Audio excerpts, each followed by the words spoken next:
guys, welcome to the Asking Us SEO Show episode number 29, and today I answer these two fabulous questions. Boom!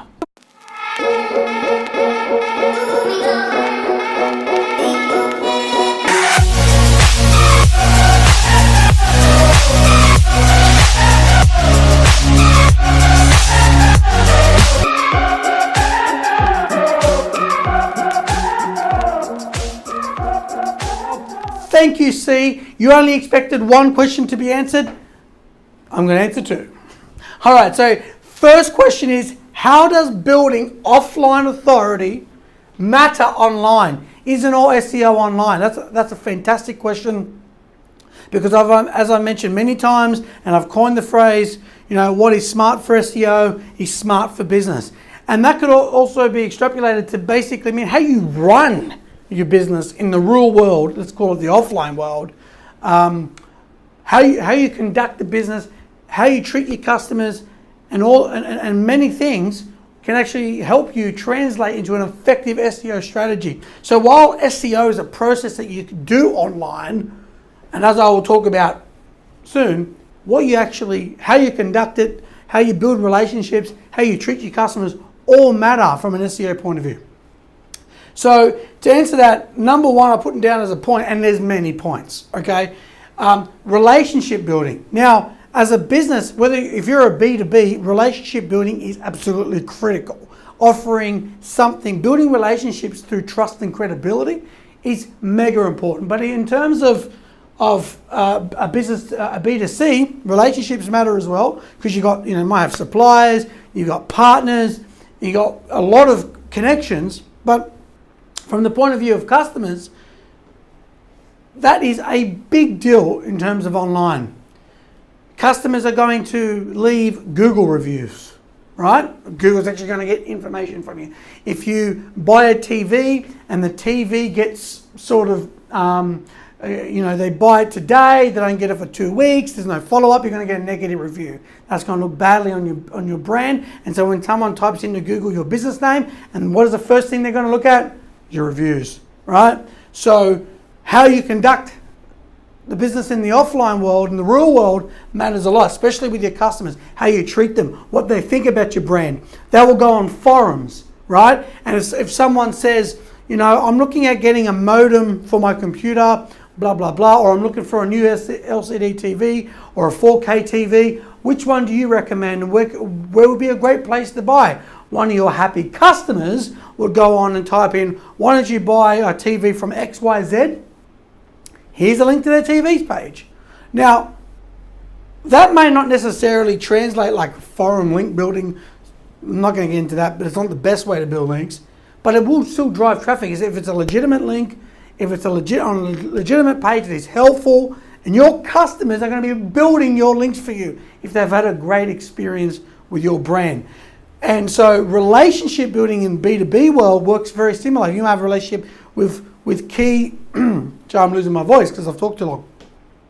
You might have relationships with suppliers, or you might be partnering up with another agency. I know with SEOs, a lot of us have, if we don't have our own sort of internal web developer, we may have an agency that we use, or we refer web development work here. So the relationship we have is very important. And obviously, if your partners believe that you're great at what you do, they're obviously going to recommend you, perhaps on their website, and through other ways, other mediums that are online that will be a great opportunity for them to refer you through a link. But the customer example is prime, and what people think about you in the offline world matters a lot. So obviously also social media, right? So people talking about your brand.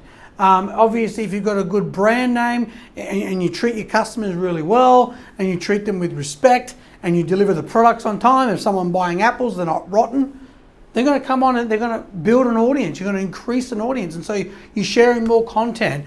And obviously, one of the big SEO, one of the big social factors in SEO is it's not when I mean big, I mean it's important from a brand point of view. From an algorithmic point of view, social metrics is probably at the lower end of the scale, but it's only going to climb with time. So how many people are talking about your brand? How many people are retweeting your content on Twitter? How many people are sort of watching your content on Facebook and on YouTube? All the YouTube, right? Google owns YouTube. So they've got all the data on that. So it's very important that what people are saying about you on social media and how that sort of directly goes back into SEO through parts of the algorithm. And you raise, and obviously, you know, you have plenty of happy customers, plenty of happy businesses that want to follow you, especially on Instagram. I have a lot of businesses on Instagram following me.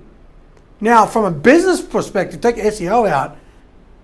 If a lot of businesses are finding my content valuable and they think that SEO is something that they want to do, well, I've built a trustworthy relationship with them through the content that I'm sharing. So it just makes sense. But in terms of, you know, other businesses, other bloggers knowing who you are, so through social media you can get, you know, influencers and bloggers that will directly know who you are and may link to you. One of my clients is really big on this. So all the great projects that they do in the real world, in the offline world, gets reviewed by bloggers and people that are like, you know, interior designers, architects, looking at my client's company going, wow, look at the work that they do, and they write about them.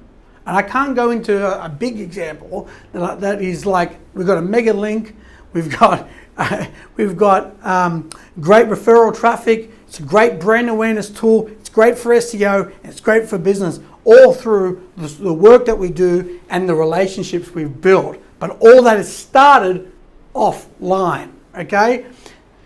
A great SEO will see what you're doing in the offline world and try to translate that and implement strategies that will actually help you boost and increase credibility and domain authority. So at the end of the day, what search engines are trying to do is articulate what's happening in the real world. So, you know, when you're building great content, people want to link to that content. It's helpful, it's useful. You've got customers, you know, blogging about you, or you've got suppliers and the businesses talking about your brand and they're linking to you. Well, that's a huge benefit, right? And so what you want to do, search engines, what they want to do is work out exactly how does a great offline business translate into an online medium. And obviously they look at links and they look at, you know, who links to you. But a great SEO will try to take that existing offline, you know, I don't even know if I'm using the right word, but that the reputation that you have in the offline world, and make sure that they do everything they can to make that meaningful in an SEO perspective. You know, that's why it's so important as SEOs, and I've spoken about this, you know, working with the right entrepreneurs, working with the right businesses. All that comes into play when you're implementing SEO. I've also said it's not the marketer's job to turn lead into gold. And so but the SEO's ability is to be able to unleash that client's maximum potential through what they do offline. And I think that's a huge part of it. I really do. And I've sort of touched on this already, but word of mouth. I mean, the more people that know who you are, they're going to obviously, you know, mention you in or send a link to their friend through, you know, even your phone. So you're going to increase traffic, which your analytics will see that you've got traffic coming from direct sources. You know, they're going to tell other people that may have blogs and may have other businesses that may be attracted to what you do. But from a strict SEO point of view, the more brand mentions you can get, whether it's bloggers, forums, social media, and all that traffic coming back to your site is obviously great for SEO, but it's more importantly, it's great for your business. So number 2, if you've got any questions on that, please leave a message. Why doesn't an SEO strategy from a couple of years ago work anymore? Well, let me tell you what doesn't work anymore. And so obviously what doesn't work for more than a couple of years ago, probably for longer than that, you know, is things like link spamming, just sort of building these artificial links from artificial places. They're not even real businesses, and they're just sites that you've either bought to link to the client, and you build masses of these low quality sites. You may be, getting robots to dump links on forums and blogs. You might be doing sort of comment link spam. You're just using software to sort of send thousands of links on the basically not even followed links, but and this is going to increase mountains of spam back to your website. PBNs, private blog networks, renting a network of sites that link back to your website. Doorway pages, just like a lot of this happens when you deal with businesses that have multiple locations. So something they've got like Sydney, they got Parramatta, they got like Penrith, and they got Newcastle, and they sort of have got their location plus the service that they deliver, whether it's pest control, whether it's cleaning, commercial cleaning, residential cleaning. It's just, they're shocking looking pages. Low quality content, the content is not really, it's not engaging, it's not informative, it's not entertaining, it's not providing no value, it's sort of thin and it has no substance to it. So that's obviously not going to work anymore. And bad looking web designs don't perform as well as they used to. It's a big, it's sort of a detriment against your website. A poor user experience will increase bounce rates, and Google has got access to that data a lot of the time, and so they can see that if a user clicks on the website and clicks back, what does that actually mean to the experience? Because you got to think, Google is a business that they've built upon sending you to a resource that you can benefit from. If you're searching for something, you land on that website, Google wants you to have the answer or find what you're looking for. And the worst thing from a Google's perspective is to send all these links, all this traffic to a web page, and hundreds of people are just clicking back. I mean, what point of that is? So there's a lot of things that don't work anymore. But there's also things that if you were doing them years ago, it's fantastic, that they still work. So things like, building great content, showcasing your content, building great content on the blog, emailing, building connections and relationships, as we mentioned at the top, with bloggers that you don't already have or know of, or influencers that you don't know of, to see your product, to see the web page, and potentially link to it.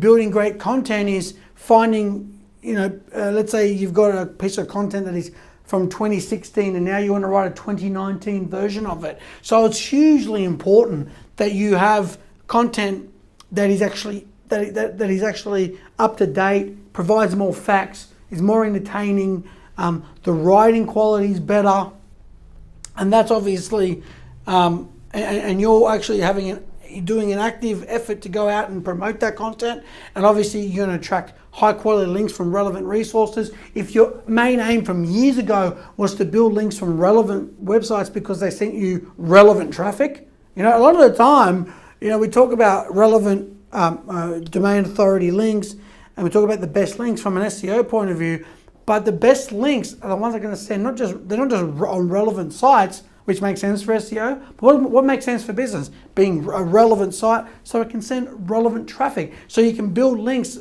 and build relationships from sites that are popular, or at least pages that are popular. I remember one client I was working with a few years ago, the majority of their traffic came from links that they were building because they had a lot of, they were an exotic cat breeder, and they were sending so much. Their cat just kept winning. They had this cat that just kept winning all these prizes, and so people in forums were talking about them. All these sort of cat-based sites that are very popular were like showing this picture of a cat and linking back to my client, and they were getting hundreds and hundreds and hundreds and hundreds of referral visits or traffic from sites because they had something that was so valuable in an offline context. They had a cat that kept winning. But then that sort of translated straight into building the best links. But the best links send the best amounts of traffic that's relevant to what you're doing. So all these cat people are getting information about this cat that keeps winning. And they're breeding cats. What do you think is going to happen? People want to slice that action. There must be a great breeder. And you get the point. If your focus was always on user experience, and what I love to talk about is a great customer service. If you've got live chat, do people get answered in immediately? If you fill out a form inquiry, does it get answered within a matter of days? If it's a phone call, if you miss the phone call, do you return the phone call? All that sort of things. But user, I don't even put this down, user behavior, absolutely vital. So if you're always thinking about what customers expect a website to do, should it have live chat? Should it have the ability to ask instant questions and to get instant answers? Is it a site that is going to work on a mobile phone? Is it a website that's going to work on an iPad? Is it a website that I don't have all these crazy pop-ups in my way? A website where it's going to display content in a nice and neat fashion. A website that I can move and navigate and find what I'm looking for quickly. And user behavior overlaps with user experience. But user behavior, I think, the way I look at it, also predicts what is going to come in the future. And having an SEO that sort of is mindful of what's coming in the future and wants to ensure your website evolves and just stays in line and is always one step ahead of what's going to come is a great SEO. So guys, I'm going to leave that with you.